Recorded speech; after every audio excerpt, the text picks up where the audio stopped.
मालदीव दुनिया का सबसे छोटा इस्लामी मुल्क है जो कि जज़ायर पर मुश्तमिल है। ये मुल्क भारत के जनूब में और श्रीलंका के जनूबी मगरिब में बहरा हिंद के किनारे आबाद है। अच्छा, ये मुल्क 1192 छोटे बड़े जज़ायर पर मुश्तमिल है, मगर इसके सिर्फ 200 जज़ायर ऐसे हैं जहाँ आबादी मुमकिन है।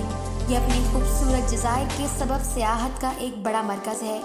इस मुल्क का सरकारी मज़हब इस्लाम है और यहाँ इस्लाम के अलावा किसी और मज़हब से ताल्लुक़ रखने वालों को शहरियत नहीं दी जाती है। मालदीव की आबादी का इस्लाम कबूल करने का वाक़या मालदीव का ज़िक्र इब्न बतूता का सफ़रनामे में मिलता है, जिसमें उन्होंने मालदीव के इस्लाम कबूल करने के हवाले से इंतहाई दिलचस्प किस्सा तहरीर किया है।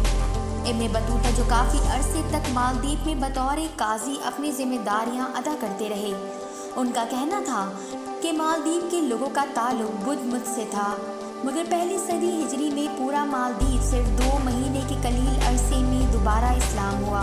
मालदीव के लोग और अफरियत। इब्न बतूता तहरीर करते हैं कि मालदीव के लोग हद दर्जा तोहम परस्ती का शिकार थे।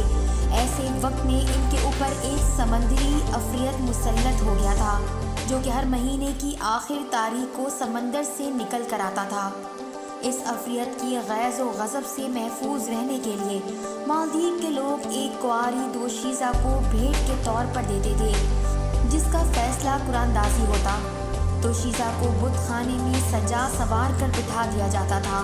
अफरियत इस दोशीज़ा के साथ रात भर रहता और सुबह इसको हलाक करके चला जाता था, और इस तरह अगले महीने किसी और की बारी आती। ये सिलसिला सालों से जारी था और इसके नतीजे में कुंवारी लड़कियों के घर वाले शदीद अज़ियत का शिकार थे। एक दफ़ा कुरानदाजी में जिस दोशीज़ा का नाम निकला, वो एक बेवा बुढ़िया के बुढ़ापे का वाहिद सहारा थी। इसी दौरान मालदीव में एक मुसाफिर आया, जिसने जब ये सारा शोर व हंगामा सुना तो इसका सबब जानने की कोशिश की, जिस पर लोगों ने अफरियत और उसके सबब होने वाली हलाकतों के बारे में जाना। जिस पर उस मुसाफिर ने, जिसका नाम अबू अल बरकात बरबरी का बताया गया है, इब्न बतूता के सफ़रनामे के मुताबिक ये मुसाफिर मशहूर मबलिग और दाई इस्लाम थे। उन्होंने जब ये सुना तो उन्होंने मालदीव के लोगों से कहा कि आज रात इस लड़की के बजाय वो खुद इस बुत खाने में बैठेंगी।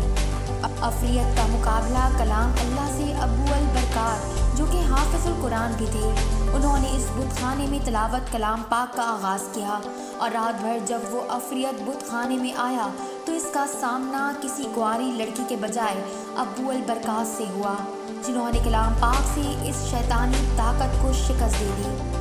मालदीव के लोगों की शुक्रगुजारी मालदीव के इस वक्त के बादशाह, जो कि खुद भी बुत परस्त थे, अबू अल बरकात के इस अमल से इस हद तक मुतासिर हुए कि उन्होंने इस्लाम कबूल कर लिया और रफ्ता रफ्ता पूरा मुल्क रोबा इस्लाम हो गया। इस तरह से सिर्फ 2 महीने में मुल्क की पूरी आबादी ना सिर्फ मुसलमान हो गई, बल्कि आज तक इस मुल्क का सरकारी मजहब इस्लाम ही है।